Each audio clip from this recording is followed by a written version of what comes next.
అందరికీ నమస్తే. సుప్రీంకోర్టు ఒక సంచలనమైన తీర్పు ఇచ్చింది. దాదాపు 30-40 ఏళ్ల నుంచి, దశాబ్దాల నుంచి కోర్టులో నలుగుతున్న ఇష్యూ. మన దళిత సోదరులకు ఒక మంచి శుభవార్త ఇది. ఎస్సీ వర్గీకరణకు అంగీకారం తెలిపింది సుప్రీంకోర్టు. 7 జడ్జీలున్న బెంచ్లో ఈ తీర్పు ఇచ్చింది. ఇదే ఫైనల్. ఇంకా మళ్ళీ కోర్టుల చుట్టూ తిరగాల్సిన అవసరం లేదు.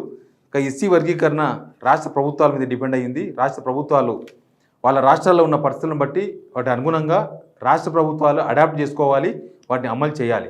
ఇప్పుడు మన దగ్గర తెలంగాణలో కూడా కాంగ్రెస్ ప్రభుత్వం ఆల్రెడీ దాన్ని అమలు చేస్తామని ప్రకటించింది. సరే, ఈ 30 ఏళ్ల చరిత్ర ఈ దళిత ఎస్సీ వర్గీకరణకు సంబంధించిన ఇష్యూ ఒకసారి వెనుకకు చూస్తే ఆల్మోస్ట్ 1994 కన్నా ముందు మాదిగ దండోరా అనే పేరుతో మందకృష్ణ మాదిగ ఈ ఉద్యమం స్టార్ట్ చేసిండ్రు. అన్న స్టార్ట్ చేసి ఆ దండోరా కార్యక్రమం కాస్త మాదిగ రిజర్వేషన్ పోరాట సమితిగా ఎంఆర్పిఎస్గా తీసుకొచ్చిండ్రు 94లో. ఇంకా అప్పటి నుంచి అల్పెరుగైన పోరాటం ఒకటి నడుస్తూనే ఉంది. దీని మీద మొదటి నుంచి ఒక కుట్ర ఒకటి జరుగుతుంది. ఏం కుట్ర అంటే మాదిగలు వర్సెస్ మాలలు. మాదిగలేమో వర్గీకరణ కావాలని, మాలలేమో వర్గీకరణ వద్దు అని. దీనికి ఉమ్మడి ఆంధ్రప్రదేశ్లో ప్రభుత్వాలు, అటు కాంగ్రెస్ ప్రభుత్వం, టీడీపీ ప్రభుత్వం, ఆ 2 ప్రభుత్వాలే ఉమ్మడి ఆంధ్రప్రదేశ్లో మన రాష్ట్రాన్ని ఏలినాయి. ఆ 2 ప్రభుత్వాలు మాలలను మాదిగలను రెచ్చగొట్టి వాళ్ళని ఓటు బ్యాంక్ వాడుకునే ప్రయత్నం చేసినాయి తప్ప చేయలేకపోయినాయి ఆ 2 ప్రభుత్వాలు కూడా.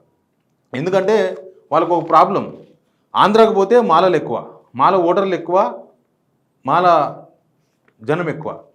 ఇక తెలంగాణకు వస్తే మాదిగలు ఎక్కువ, ఈడ మాలలు తక్కువ. మొత్తం ఉమ్మడి ఆంధ్రప్రదేశ్గా చూసినప్పుడు మాలలు ఎక్కువ, మాదిగలు తక్కువ. కాబట్టి మాదిగలు డిమాండ్ చేస్తున్న ఈ వర్గీకరణ విషయాన్ని పెద్దగా పట్టించుకోలేదు.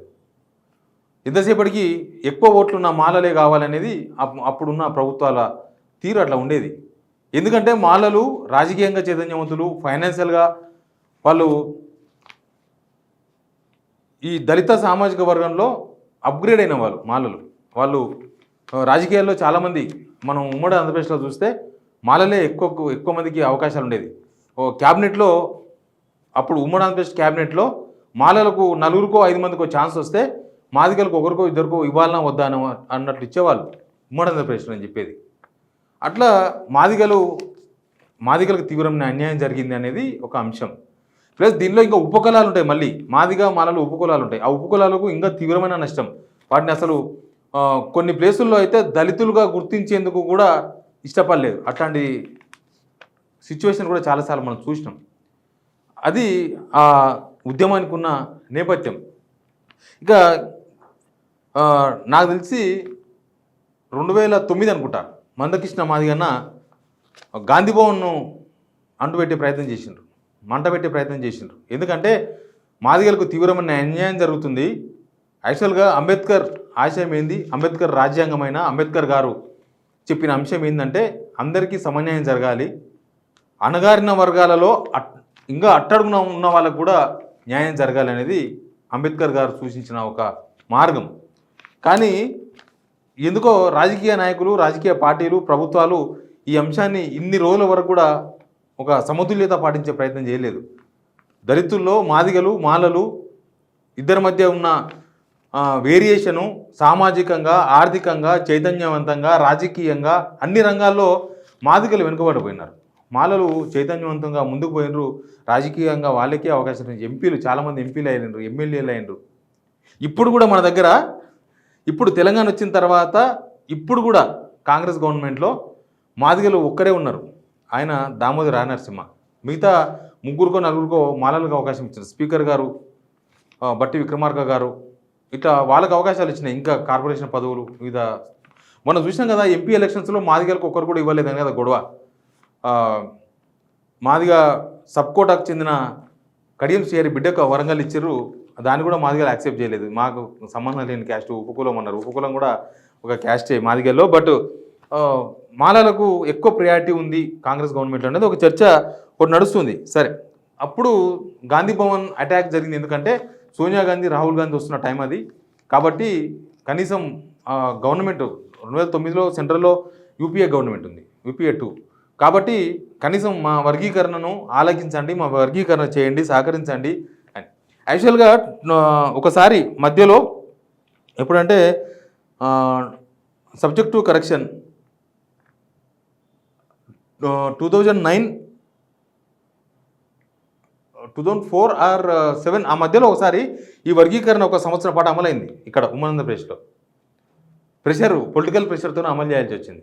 ఆ వర్గీకరణ ఒక 1.5 year మన ఆంధ్రప్రదేశ్లో అమలైంది. ఎప్పుడంటే 2004 ఆ టైంలో, బహుశా 2004 to 7 ఆ సంవత్సర కాలంలో, ఒక సంవత్సరం 2 సంవత్సరాల కాలంలో వర్గీకరణ అమలయ్యే ప్రయత్నం చేసినప్పుడు గవర్నమెంట్ చేస్తే మాల సామాజిక వర్గ నేతలు చెన్నై గారు కావచ్చు, జూబుడి ప్రభాకర్ రావు కావచ్చు, కొంతమంది ఇంకా అద్దంకి దగ్గర గారు కావచ్చు, ఇట్లాంటి కొంతమంది కోర్టుకు పోయినారు. అద్దంకి దగ్గర గారు ఆ కోర్టు పిటిషన్ ఉన్నో లేదో వీళ్ళైతే ఉన్నారు. వాళ్ళు కోర్టుకు పోయినారు. కోర్టుకు పోయి లాస్ట్కి దాన్ని ఆపేసిన తర్వాత దాని మీద ఉషా మేయర్ కమిటీ ఇవన్నీ కూడా కమిటీ వేసింది సెంట్రల్, ఇవన్నీ కూడా రిపోర్ట్స్ వచ్చినాయి. అన్నీ అయిపోయిన తర్వాత కూడా వర్గీకరణ అంశం మాత్రం అట్లా మూలుగుతూ వచ్చింది. రాజకీయ పదవులు తీసుకోకుండా మందకృష్ణ మాదిగన్న పోరాడిండు. మాదిగ రిజర్వేషన్ ఈ వర్గీకరణ జరిగితే మాదిగలకు న్యాయం జరుగుతుంది, మాదిగల్లో ఉన్న ఉపకులాలకు న్యాయం జరుగుతుంది, మొత్తం మాలలే ఈ దళితులకు రావాల్సిన లబ్ధి ఫలాలంతా కూడా మాలలు ఎగేసుకొని పోతున్నారు, మాదిగలకు ప్రియారిటీ లేకుండా పోయింది. మన తెలంగాణకు వస్తే మాదిగలు ఎక్కువ, మాదిగలకు మాలలకు ఆల్మోస్ట్ ఒక 10 to 15% డిఫరెన్స్ ఉంటుంది. ఓటర్ల పరంగా చూసినా, జనాభా పరంగా చూసినా మన దగ్గర మాదిగలే ఎక్కువ. కానీ మాలలకు చైతన్యం ఎక్కువ కాబట్టి మాలలు ఎక్కువ ప్రియారిటీ ఇస్తున్నాయి రాజకీయ పార్టీలు. రాజకీయంగా తర్వాత మిగతా అంశాల్లో కూడా ఇప్పుడు ఎస్సీ రిజర్వ్డ్ కాన్స్టిట్యున్సీ ఉంటుంది. ఎస్సీ రిజర్వ్డ్ కాన్స్టిట్యున్సీ అనగానే మాలలకు టికెట్లు ఇస్తారు, మాదిగలకు ఇవ్వట్లేదు. మాదిగలు సామాజికంగా, ఫైనాన్షియల్గా అన్నిట్లో వెనుకబడిపోయారు. కాబట్టి మందకృష్ణ మాదిగన్న దీని మీద ఫైట్ చేసిండు. రాజకీయ పదవులు తీసుకోకుండా మనం మొన్న ఎలక్షన్స్ ముందు చూసినాం. ఎలక్షన్స్ ముందు సపరేట్గా ఒక బహిరంగ సభ పెట్టించిన పెరే గ్రౌండ్లో మాదిగ వర్గీకరణ పైన.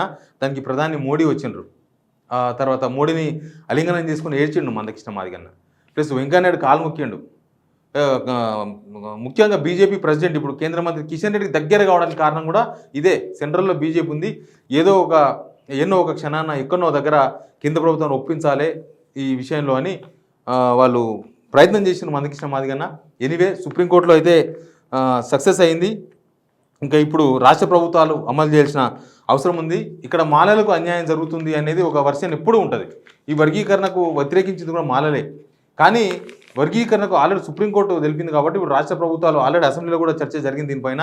రాష్ట్ర ప్రభుత్వం కూడా దీనికి సంబంధించిన ఆర్డినెన్స్ తీసుకొస్తాం, త్వరలో ఆర్డినెన్స్ తీసుకొచ్చి తర్వాత చట్టం చేయొచ్చు, ముందైతే ఆర్డినెన్స్ తీసుకొచ్చి వర్గీకరణను అమలు చేయాలి రాష్ట్రంలో అనే భావనలో ప్రభుత్వం కూడా ఉంది.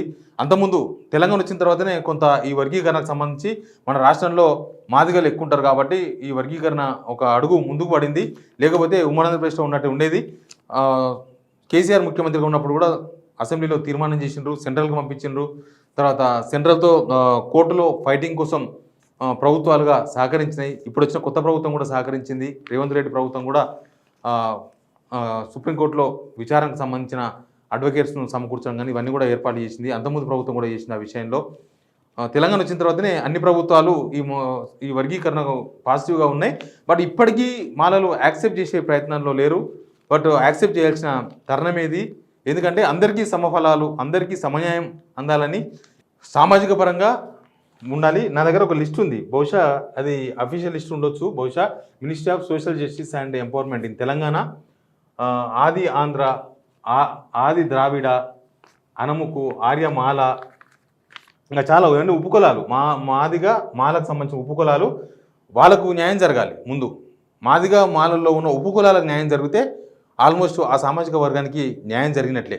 ఇక్కడ చూడండి, మాదాసి కుర్వా అనే వాళ్ళు నాకు కాంగ్రెస్లో విజయ్ కుమార్ అని ఉంటాడు, మా ఫ్రెండ్.